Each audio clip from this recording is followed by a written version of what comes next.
आज के वीडियो में कुछ मिसलेनियस क्वेश्चंस एंड आंसर्स की चर्चा की जाएगी। सबसे पहले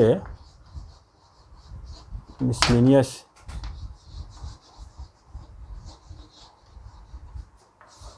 क्वेश्चन एंड आंसर्स की चर्चा की जाएगी।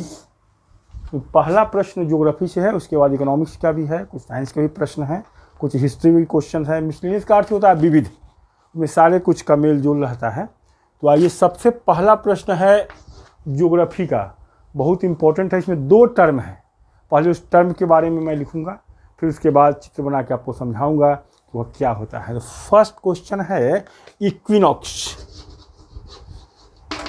इक्विनॉक्स, और इसमें एक दूसरा है, इससे संदर्भित होता है सोल्स्टाइस।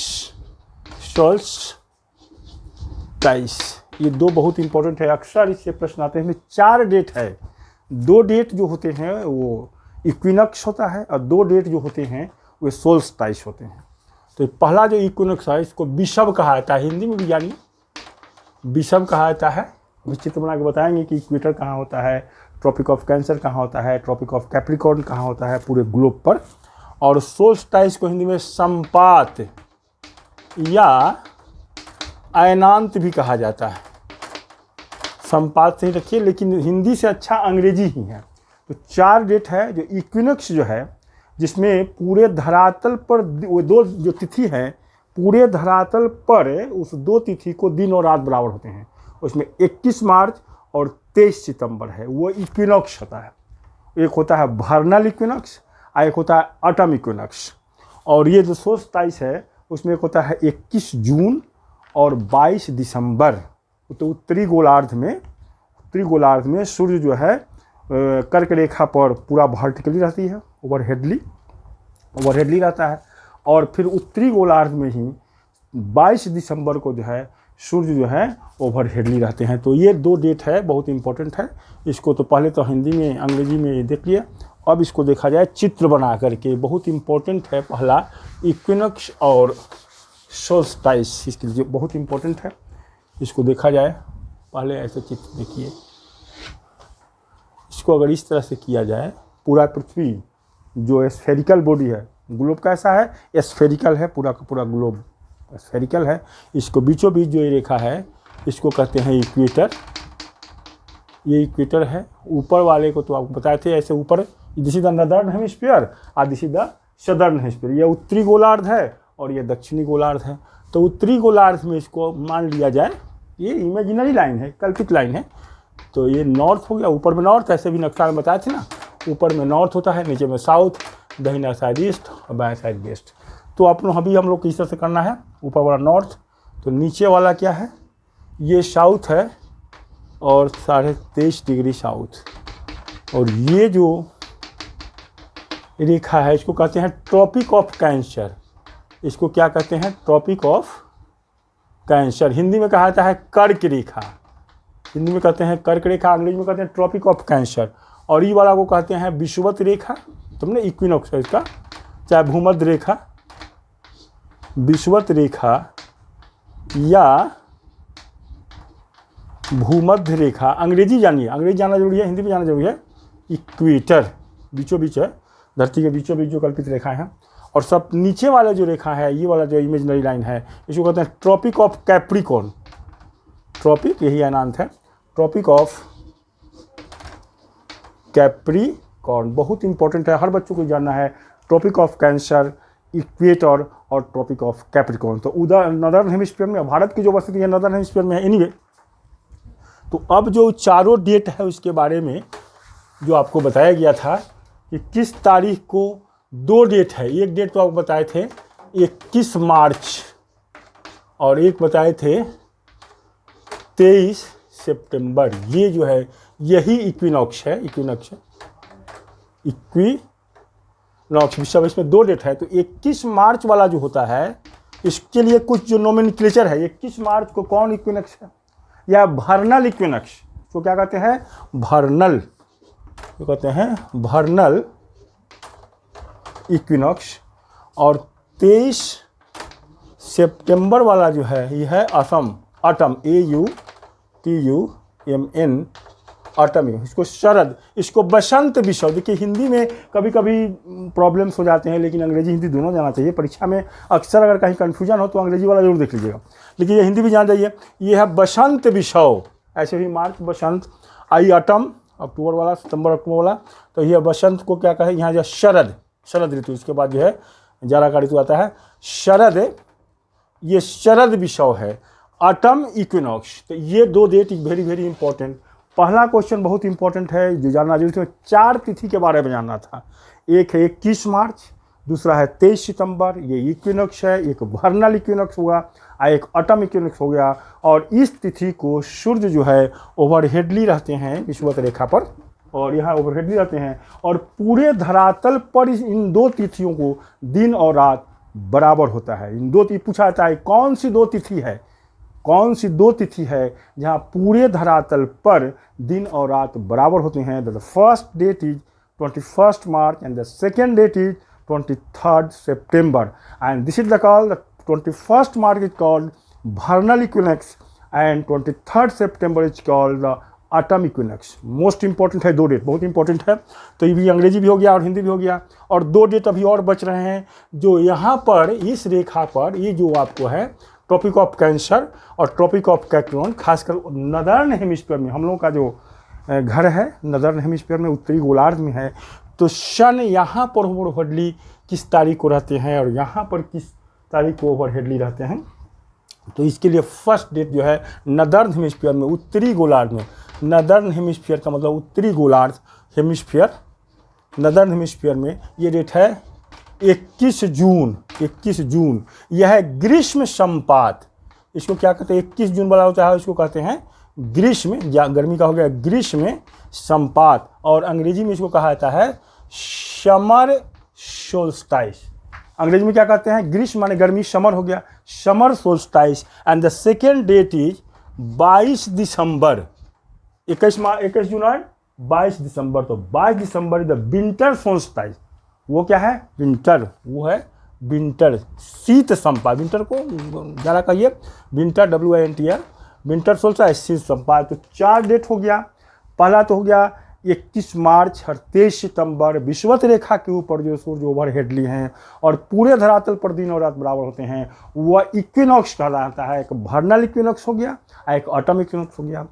तीसरा जो डेट है जो सोल्स्टाइस वाला, जिसको एक ग्रीष्म संपात है, समर सोल्स्टाइस, और एक है विंटर सोल्स्टाइस। ये चारों डेट को जरूर याद रख लीजिएगा। अक्सर परीक्षा में इससे क्वेश्चंस पूछ दिए जाते हैं कि किन दो तिथियों को पूरे संसार में दिनों रात बराबर होते हैं, और किस तिथि को उत्तरी गोलार्ध में सूर्य जो है ओवरहेडली होते हैं, और किस तिथि को उत्तरी गोलार्ध में ही ट्रॉपिक ऑफ कैंसर पर कब होता है, ट्रॉपिक ऑफ कैप्रिकॉर्न में होता है। और ट्रॉपिक ऑफ कैंसर पर जो सूर्य ओवरहेडली होते हैं तो उसको क्या कहते हैं, समर सोल्स्टाइस। और उस तिथि को क्या होता है कि दिन जो होता है बड़ा होता है और रात छोटी होती है। वह इसका जस्ट अपोजिट क्या होता है, रात बड़ी होती है और दिन छोटा होता है विंटर सोल्स्टाइस में। तो इस तरह से first question is most important, इसमें कुछ अधिक व्याख्या करना पड़ गया।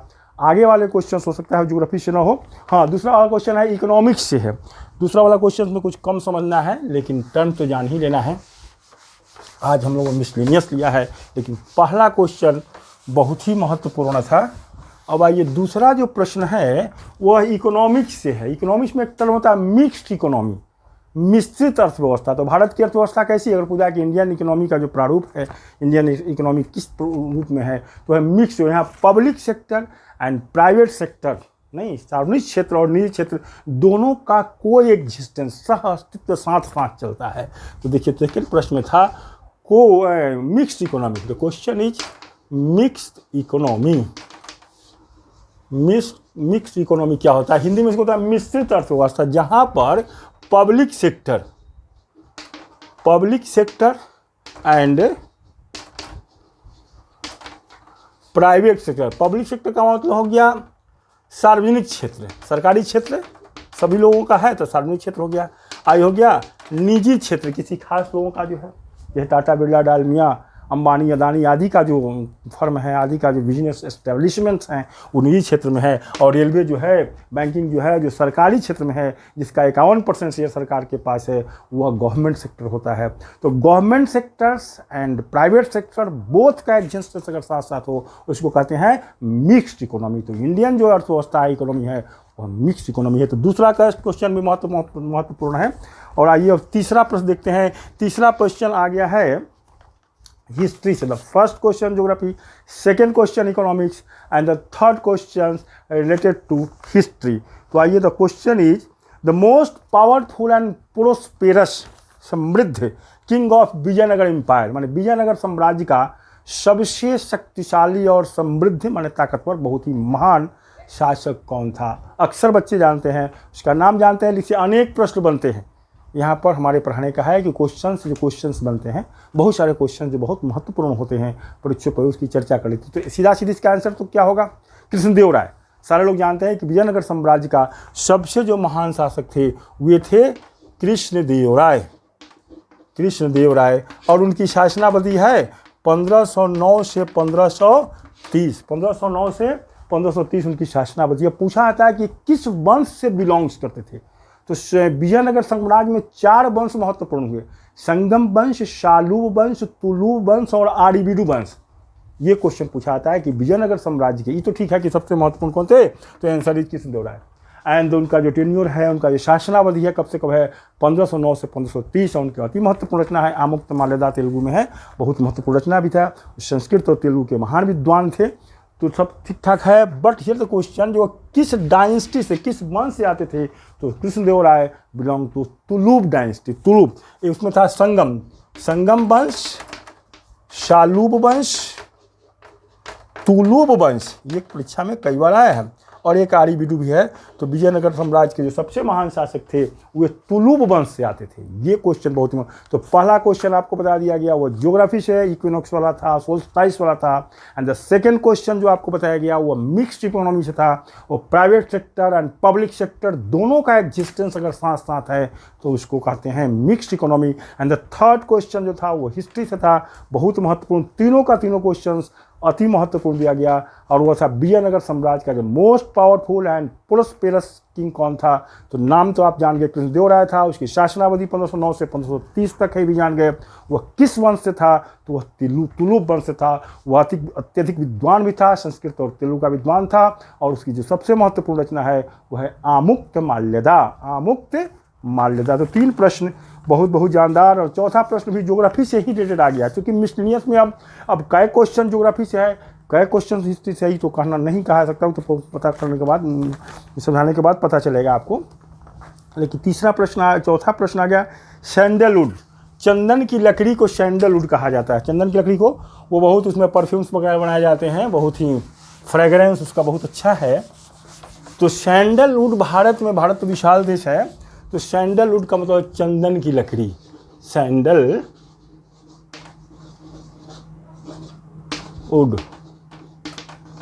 चंदन की लकड़ी। यह क्वेश्चन है। Sandalwood is produced in abundance. Abundance मतलब प्रचुर मात्रा में, अबंडेंस मतलब प्रचुर मात्रा में। अब वो लकड़ी जिसे परफ्यूम्स वगैरह बनाए जाते हैं, और वो बहुत ही सुगंधित होता है, पूजा पाठ में भी इसका बहुत होता है, उसका परफ्यूम्स वगैरह, उसमें तेल भी अपना निकाला जाता है। तो sandalwood is produced in abundance in which state. अब किस राज्य में, तो कर्नाटका में ये जो सैंडलवुड है बहुत अधिक मात्रा में होता है, बहुत इंपॉर्टेंट है। चंदन की लकड़ी होता है सैंडलवुड। तो सीधा सीधे से कोई खास बात नहीं है। द नेक्स्ट क्वेश्चन फिर इकोनॉमिक्स कहीं आ गया। एनीवे, कोई इसमें समझिए, स्टेट ड्यूटी, ESTAT, ये स्टेट ड्यूटी क्या होता है। एक संपत्ति का जब हस्तांतरण होता है तो उस पर जो कर लगाए जाते हैं वो स्टेट ड्यूटी होता है। स्टेट ड्यूटी क्वेश्चन है, स्टेट ड्यूटी इज, ये कैसा कर है। ड्यूटी का मतलब यहाँ पर कर है। A duty levied on the state और प्रॉपर्टी which हिज और हर इनहेरिटर और सक्सेसर, उत्तराधिकारी। और हमारे बाद हमारे जो उत्तराधिकारी हैं, सक्सेसर हैं, उनको जो संपत्ति का हस्तांतरण होगा और उस संपत्ति पर जो कर लगाए जाते हैं, बड़े बड़े राजे राजवाड़े जो बड़े बड़े संपत्ति वाले हैं उनके लिए होता है, आम लोगों के लिए ऐसा नहीं है। तो उसको कहते हैं स्टेट ड्यूटी। उसको क्या कहते हैं? ये स्टेट है, बड़ा बड़ा स्टेट है, तो उस पर सरकार कुछ टैक्स लगाती है कि भाई इतना बड़ा प्रॉपर्टी का आप मालिकाना हक आपको मिल गया तो इसमें कुछ टैक्स गवर्नमेंट को लगेगा, और this is the state duty. ESTATUTY ये भी इकोनॉमिक्स से ही संबंधित है। अब अगला फिर क्वेश्चन हिस्ट्री का आ गया, लेकिन बहुत इंपॉर्टेंट है, बहुत इंपॉर्टेंट है, इसे समझना है। The first partition of Bengal, it mean second partition of Bengal भी हुआ होगा। The question the first partition of Bengal, इसमें अक्सर लड़का फंस जाते हैं कि फर्स्ट पार्टीशन ऑफ बंगाल तो हुआ, पार्टीशन का मतलब था बंटवारा, जैसे भारत का भी पार्टीशन हो, भारत पाकिस्तान, तो बंगाल का भी बंटवारा हुआ, और ऐसे भी भारत का जो बंटवारा हुआ था बंगाल का ही हुआ था। बंगाल और पंजाब वाला भाग से लाहौर उधर चला गया और हमारा पंजाब इधर आ गया, और बंगाल वाला में हुआ कि इधर बांग्लादेश वाला उधर चला गया उनका, और इधर हमारा आ गया। एनीवे, तो यहाँ पर है फर्स्ट पार्टीशन। उस समय इंडिया एक था, बाद में 1947 में इंडिया का पार्टीशन हुआ। तो एनीवे, यहाँ प्रश्न है the first partition of Bengal was done during the viceroyalty of, माने उस समय जो वायसराय था, उस समय किस वायसराय के ज़माने में फर्स्ट पार्टीशन ऑफ बंगाल हुआ। तो मैं सेकेंड पार्टीशन ऑफ बंगाल के बारे में भी आपको बताऊँगा। 3 जून 1947 वाली योजना हुई, इससे भारत पाकिस्तान का बंटवारा हुआ।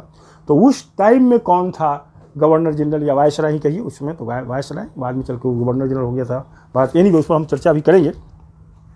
लेकिन यहाँ पहला प्रश्न जो है the first partition of Bengal, माने पार्टीशन का मतलब होता है बंटवारा। बंगाल का जो बंटवारा पहली बार हुआ था उस समय कौन वायसराय था, सीधा उत्तर जाना जाए। इसमें 3 डेट है और तीनों date is very very important, अक्सर परीक्षा पूछा जाता है। तीनों डेट के बारे में चर्चा करते हैं। पहले तो आंसर जान दिया जाए, the first partition of Bengal Lord Curzon के ज़माने में हुआ था, जो 1899 से 1905 तक भारत का वायसराय रहा था। कब से कब तक रहा था? 1805 में। और 1905 में ही पार्टीशन ऑफ बंगाल हुआ। राष्ट्र भक्ति का जो गढ़ माना जाता था बंगाल, जो अंग्रेज़ों को लग रहा था, खटक रहा था कि भाई इसको ही बांट दिया जाए, इधर से उधर जाने में परमिशन लेना पड़ेगा, पूछना पड़ेगा, आदि आदि, माने देशभक्ति का जो गढ़ बना हुआ था। बहुत सारे जो राष्ट्रभक्त लोग थे वहाँ पर देश की आज़ादी की मांग कर रहे थे, आंदोलन चला रहे थे। उस शक्ति को कम करने के लिए पार्टीशन ऑफ बंगाल का पार्टीशन किया गया था। अंग्रेज़ों की चाल चली थी, हालांकि बाद में उसका एनलमेंट भी किया गया, बहुत ऐसा दबाव हुआ तो फिर 1911 में भी एक बंगाल को एक कर दिया गया था। ऐसा क्वेश्चन भी नहीं है। इसमें है पार्टीशन ऑफ बंगाल हुआ लॉर्ड कर्जन के जमाने से। 3 डेट है। पहला डेट है कि एक आदेश के द्वारा बंगाल का विभाजन कब किया गया। दूसरा क्वेश्चन पूछा जाता है कि बंग भंग विरोधी आंदोलन कब हुए, और तीसरा प्रश्न पूछा जाता है कि वास्तव में बंगाल का बंटवारा कब कर दिया गया। तो तीनों डेट जान जाए। 20 जुलाई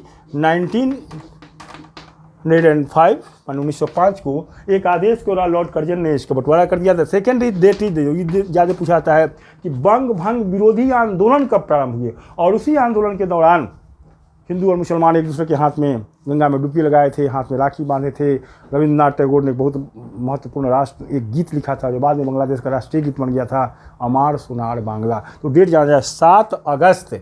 The first date is 30 July 1905 and the second date is 7 अगस्त 1905। और this that is very very important, क्योंकि इसी डेट के दिन बंग भंग विरोधी आंदोलन शुरू हुए थे। सारा का सारा देश विरोध में आ गया था कि बंगाल को नहीं बंट दो, अमार सुनार बांग्ला, हमारा बंगाल सुंदर है, इसे बंटने नहीं दो।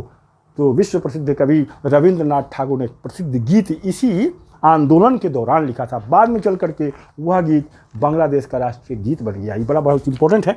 एनीवे, लेकिन अंग्रेज मानने वाले थे कहाँ, कितना भी हम लोग कर रहे थे कि नहीं बांटना है तो बांटना है। तो तीसरा एक डेट और है कि वास्तव में बंगाल का विभाजन कब हो गया। ये तो हो गया कि एक आदेश के द्वारा, ये के द्वारा कि हम लोगों ने आंदोलन शुरू कर दिया कि भाई नहीं बांटना चाहिए, लेकिन नहीं माना।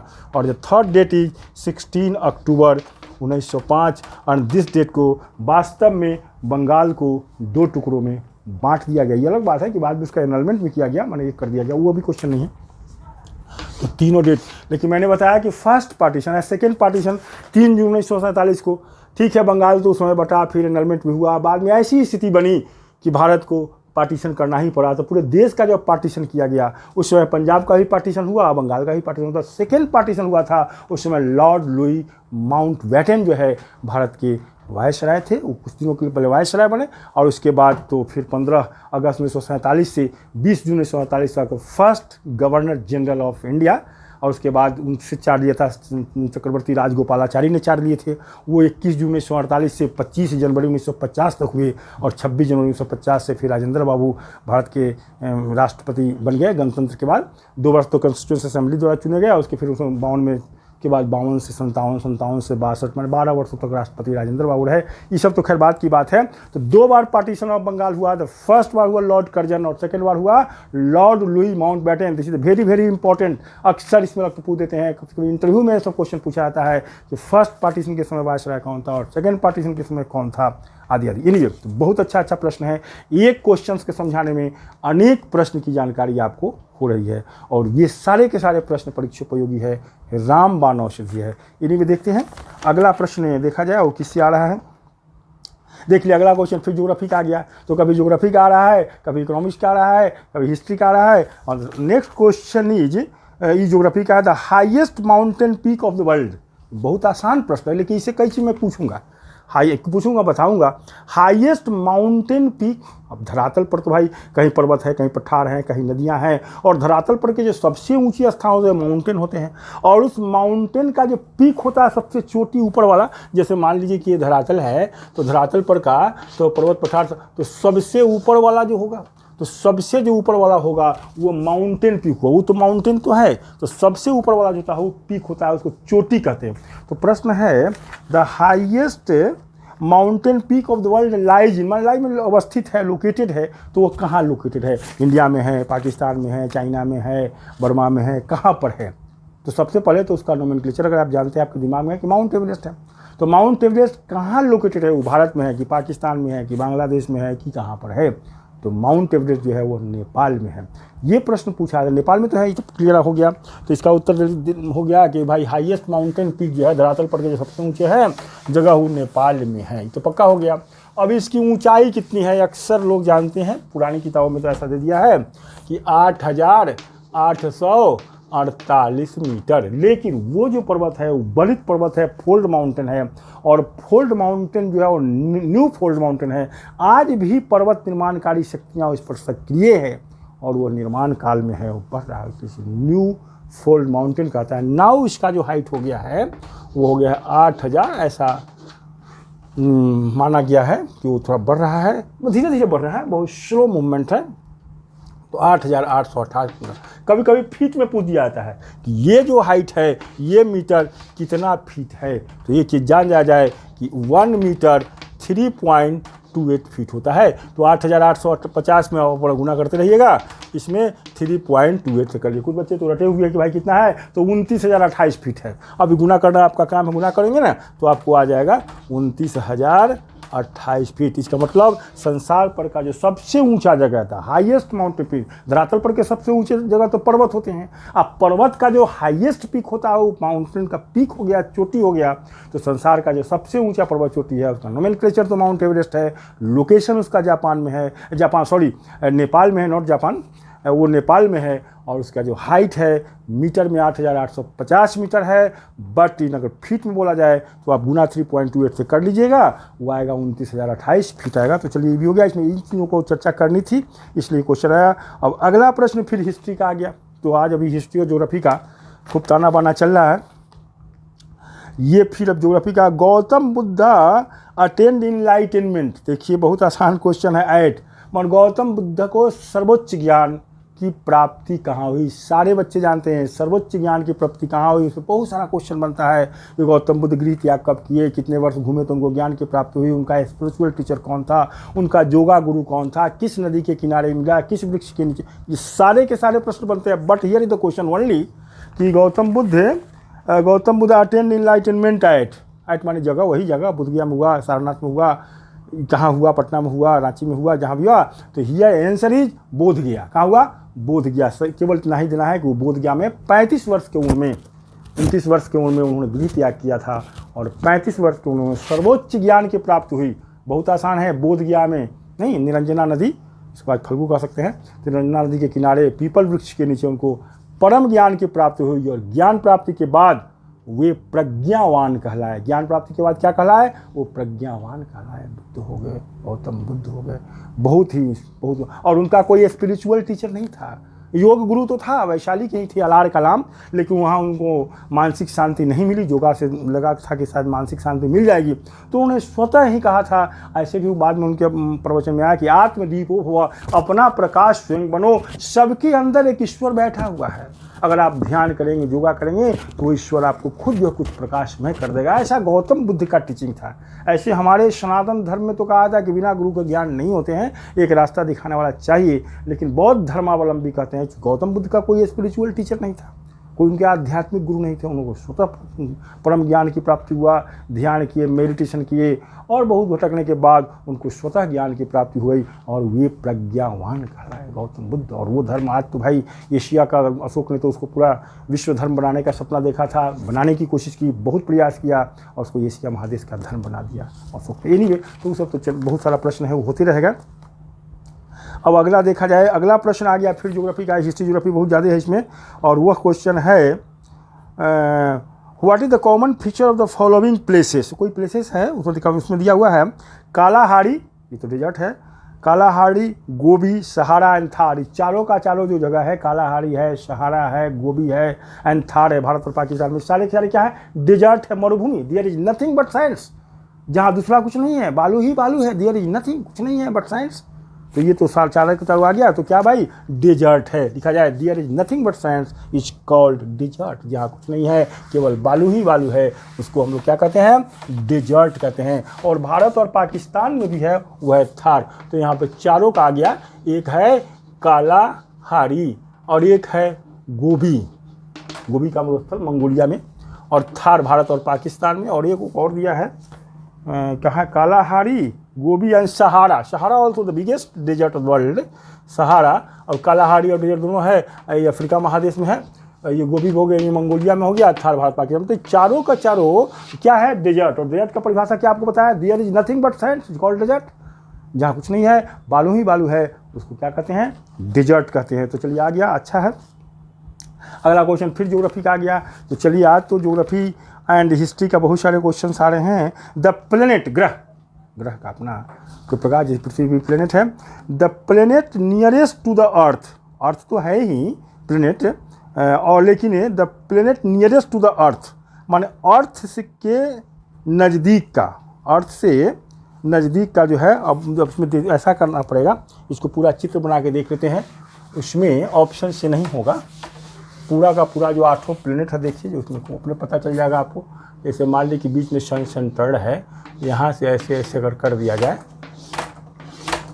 तीसरा है, तो सन से सबसे नज़दीक जो है, सब अब 8 का देखा, 1 2 3 4 5 6 7 एंड 8 प्लेनेट हैं। और इस साले के सारे सूर्य के चारों ओर घूम रहे हैं, नहीं रोटेट कर रहे हैं पश्चिम से पूरब की ओर।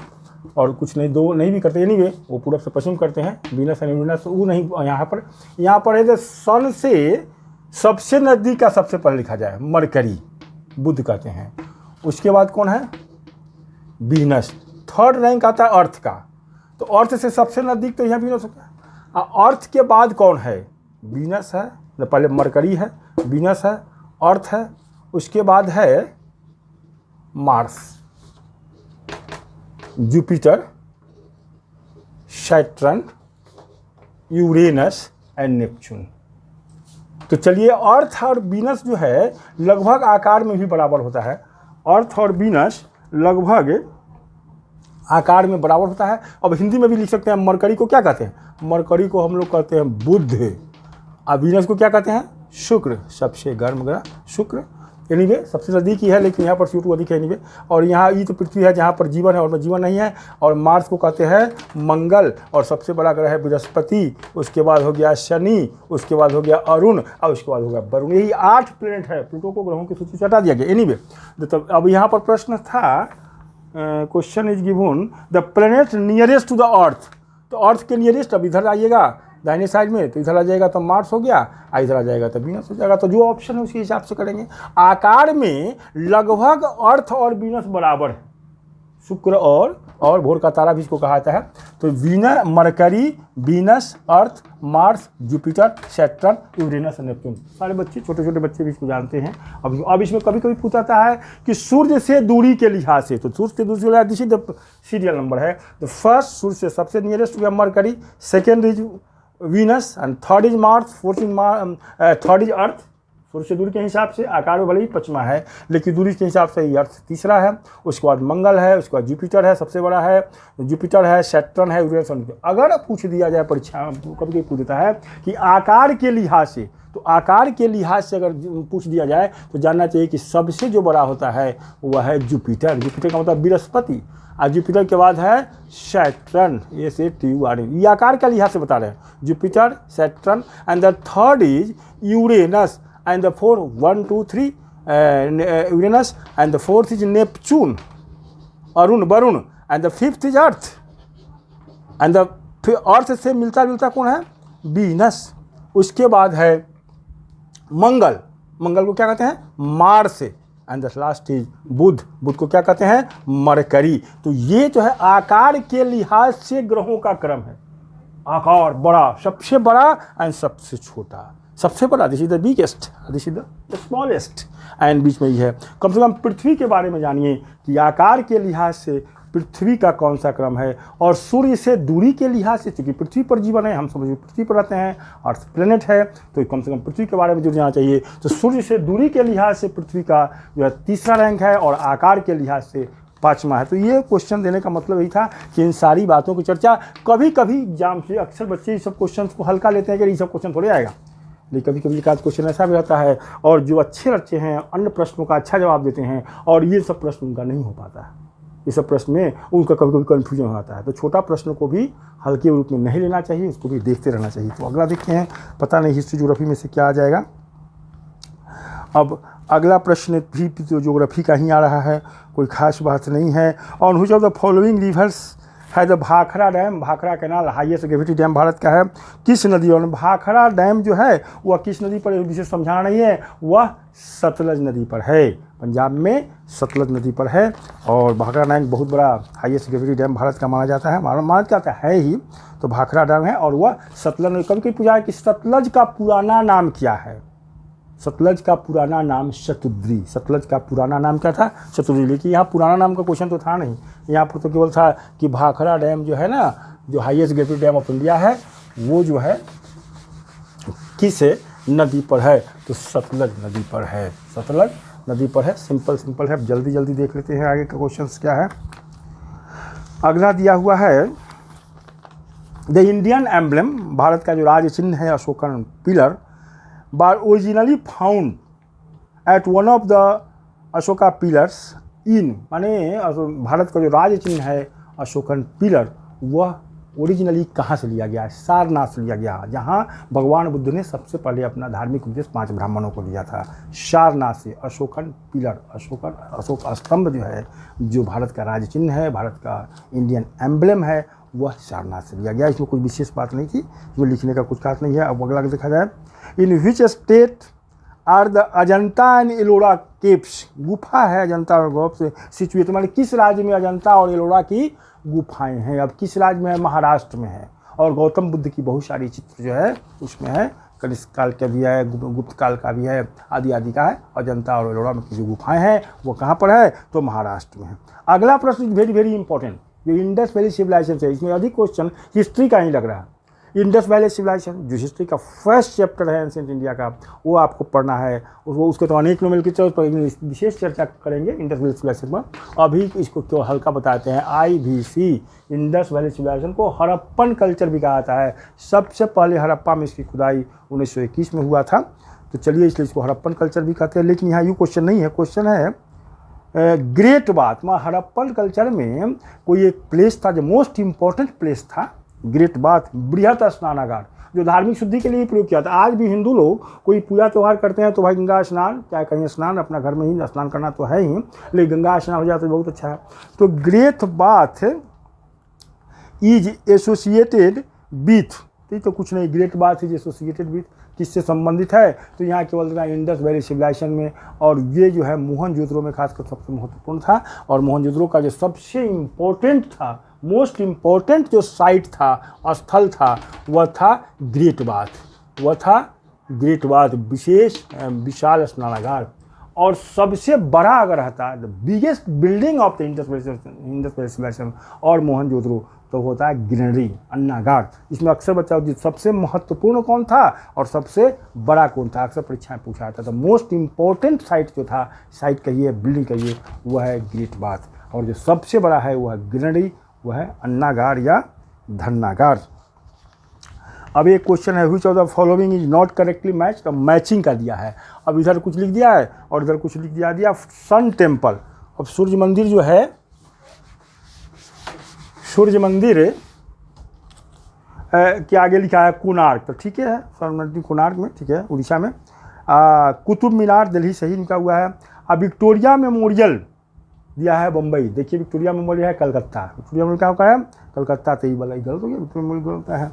और मीनाक्षी टेम्पल मदुरई सही है, तमिलनाडु मदुरई, तो सही, इसका गलत हो गया। विक्टोरिया मेमोरियल ये है कोलकाता में, यहाँ बम्बई मिला दिया है, तो ये गलत हो गया।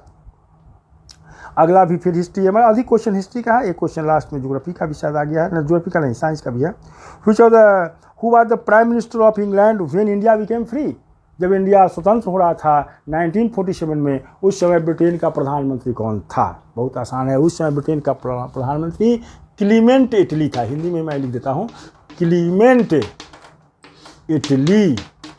क्लीमेंट इटली किस पार्टी का था अक्सर देता है, वह था लेबर पार्टी का, लेबर पार्टी का था। उसके पहले विंस्टन चर्चिल थे सेकेंड वर्ल्ड वार के समय में, लेकिन जब इलेक्शन ऐसा हुआ तो उस समय विंस्टन चर्चिल हार गए थे और वो कंजर्वेटिव पार्टी के थे, लेबर पार्टी के थे, और वो बहुत ही कड़ा थे भारत के प्रति, उनका नजरिया विंस्टन चर्चिल का अच्छा नहीं था और क्लीमेंट इटली का अच्छा था।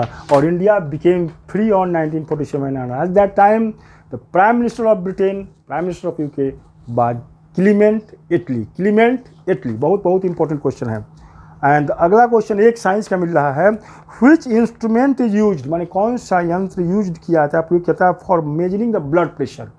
हम लोग का जो ब्लड प्रेशर है हाई, मैंने कहा था 120/80 सिस्टोलिक डिस्टोलिक जो होता है, तो एनीवे, तो उस यंत्र का नाम, उस यंत्र का नाम बताना है, किस यंत्र से ब्लड प्रेशर को मापा जाता है, वो उसका नाम है स्फिग्मोमैनोमीटर।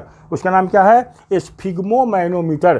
पहले मैं इसको हिंदी में लिख देता हूँ, फिर अंग्रेजी में भी लिख दूंगा, ठीक है। स्फिग्मोमैनोमीटर, अब इतना स्फिग्मो, SPHYG, स्फिग्मोमैनोमी, अब देखना बड़ा है, sphygmomanometer, SPHYG, sphygmo MO, स्फिग्मोमैनो MANO, अब मीटर MET या स्फिग्मोमैनोमीटर, इससे हम मापते हैं, क्या मापते हैं, ब्लड प्रेशर मापने का जो इंस्ट्रूमेंट है उसको स्फिग्मोमैनोमीटर होता है। The last question of today's class is, today's visual कहिए, क्लास कहिए जो कहिए, हु स्टार्टेड भूदान आंदोलन। गांधी जी के सबसे आध्यात्मिक जो शिष्य हुए थे, उन्होंने भूदान आंदोलन चलाया था, माने अमीर से, जिसके पास अधिक लैंड है, उनसे कुछ ज़मीन लेकर के गरीबों में, जो फटियाल हैं, भूमिहीन हैं, उनको बहुत अच्छा काम किए थे। तो भूदान आंदोलन विनोबा भावे, और उनका नाम, मूल नाम था विनायक नरहरि भावे, विनायक नरहरि भावे, विनोबा भावे, गीता के मर्मज्ञ विद्वान। वाकई में गांधी जी कि जो सही अनुगामी कहा जाएगा, गांधी जी का जो सपना था, राम राज का जो सपना था, सबके कल्याण का भी जो सपना था, उसके साकार कराने में अगर कहा जाए तो विनोबा भावे की भूमिका बहुत बहुत महत्वपूर्ण थी। और उन्हें भूदान आंदोलन 18 अप्रैल कहिए 1951 से, 1951 से, वो आंध्र प्रदेश था, अब हो गया आंध्र प्रदेश का जो दूसरा राज्य बना ना तेलंगाना, तो तेलंगाना के नालगोंडा जिला के पोचमपल्ली गांव से, अभी कभी कभी पूछ देता है पोचमपल्ली, ऑप्शन मिल जाएगा आपको, ये पोचमपल्ली नाम तो भाई गजब है, तो पोचमपल्ली गांव से वो काम किए थे, पूरे हिंदुस्तान में वो भ्रमण किया था विनोबा भावे, और उनका बहुत बहुत बड़ा योगदान है। और विनोबा भावे को सार्वजनिक कार्य के लिए सबसे पहले रेमंड मैग्सेसे पुरस्कार भी मिला। 1958 में सबसे पहले रेमंड मैग्सेसे पुरस्कार विनोबा भावे को ही दिया गया। गांधी जी के आध्यात्मिक शिष्य में नंबर 1 नाम उनका आता है। उन्होंने इस देश के लिए बहुत बहुत काम किया, बहुत ही आध्यात्मिक लोग थे, बहुत ही स्पिरिचुअल लोग थे Vinoba Bhave. Thank you very much. तो आज बस इतना ही।